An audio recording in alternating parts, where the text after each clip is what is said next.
সুপ্রিয় ভিউয়ার্স, আসসালামু আলাইকুম।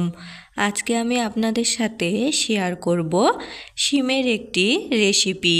শীতকালে শিমের এই রেসিপিটি একবার বানিয়ে খেলে বারবার এটাই খেতে ইচ্ছে করবে, এতটা লোভনীয় আর মজাদার। শিমের এই রেসিপিটি তৈরি করার জন্য এখানে আমি কিছু শিম নিয়ে নিয়েছি, আর শিমগুলোকে আমি দুই ভাগ করে কেটে নিয়েছি। আর কিছু আলু নিয়ে নিয়েছি, আর আলুগুলোকে প্রথমে খোসা ছাড়িয়ে নিয়েছি, তারপরে এরকম চিকন করে কেটে নিয়েছি। আর শিম আর আলুগুলোকে পরিষ্কার ঠান্ডা পানি দিয়ে ভালো করে ধুয়ে পরিষ্কার করে নিয়েছি। এখন আমি চুলাতে একটা কড়াই বসিয়ে দিলাম, আর চুলার জালটা জ্বালিয়ে দিয়ে কড়াইয়ে শিম আর আলুগুলো দিয়ে দিলাম। দেওয়ার পর শিম আর আলুগুলো সিদ্ধ হওয়ার জন্য কিছুটা পানি দিলাম। পানি দেওয়ার পর এখন আমি 2 চা চামচ পরিমাণ হলুদ গুঁড়ো আর স্বাদ অনুসারে লবণ দিয়ে দিচ্ছি।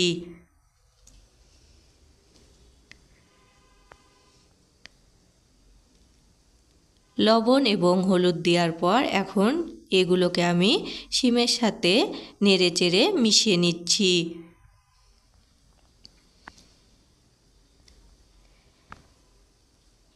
আমি এগুলোকে শিমের সাথে নেড়েচেড়ে মিশিয়ে নিয়েছি। এখন ঢাকনা দিয়ে ঢেকে কিছুক্ষণ রান্না করে নিব। কিছুক্ষণ পর ঢাকনা উঠিয়ে এখন আমি এই শিম আর আলুগুলোকে একটু নেড়ে দিচ্ছি। এগুলোকে নাড়াচাড়ার পর আমি আবারও ঢাকনা দিয়ে ঢেকে দিলাম।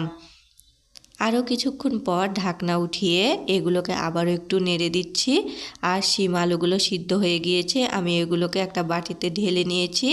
আর চুলাতে আবারও কড়াই বসিয়ে দিলাম, আর কড়াইটা আমি ধুয়ে নিয়েছি। এখন আমি কড়াইয়ে কিছুটা রান্নার তেল দিয়ে দিলাম। তেলটা একটু গরম করে নিয়ে 1 চা চামচ পরিমাণ জিরা দিয়ে দিলাম। দিয়ে এখন জিরাগুলোকে একটু নেড়েচেড়ে হালকা করে ভেজে নিলাম। জিরাগুলো ভাজার পর এখন আমি সিদ্ধ করে রাখা শিম আর আলুগুলো দিয়ে একটু নেড়ে নিলাম। এগুলোকে নাড়াচাড়ার পর এখন আমি কিছু কাঁচামরিচ মাঝখান দিয়ে কেটে 2 ভাগ করে রেখেছিলাম সেগুলো দিয়ে দিলাম।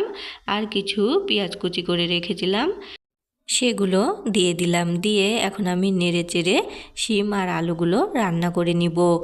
পেঁয়াজ আর মরিচগুলো আমি আগে দিইনি, কারণ আগে দিলে এই পেঁয়াজ আর মরিচগুলো ভাজতে ভাজতে এগুলো বেশি পুড়ে যেত, তাই আমি এগুলো পরে দিলাম। দিয়ে এখন আমি নেড়েচেড়ে এগুলো রান্না করে নিচ্ছি। আর আমি শিমগুলো গোটা গোটা রাখবো না, এভাবে নাড়তে নাড়তে শিমগুলো গলে যাবে। শিমগুলো গোটা না রেখে একটু এভাবে গলিয়ে রান্না করলে সহজেই শিমের মধ্যে লবণ ঝাল ঢুকে যায়, আর রান্নার পরে খেতে ভালো লাগে। এখন আমার নাড়তে নাড়তে এই শিম এবং আলুটা রান্না হয়ে গিয়েছে। এখন আমি একটা বাটিতে পরিবেশন করেছি। আর যে পেঁয়াজ আর মরিচগুলো দিয়েছিলাম সেগুলো সুন্দরভাবে সিদ্ধ হয়ে গিয়েছে আর ভাজা ভাজা হয়ে গিয়েছে। ভিডিওটি ভালো লাগলে সবাই অবশ্যই বেশি করে লাইক, কমেন্ট এবং শেয়ার করবেন। সবাই ভালো থাকবেন। আজ এই পর্যন্তই। আল্লাহ হাফেজ।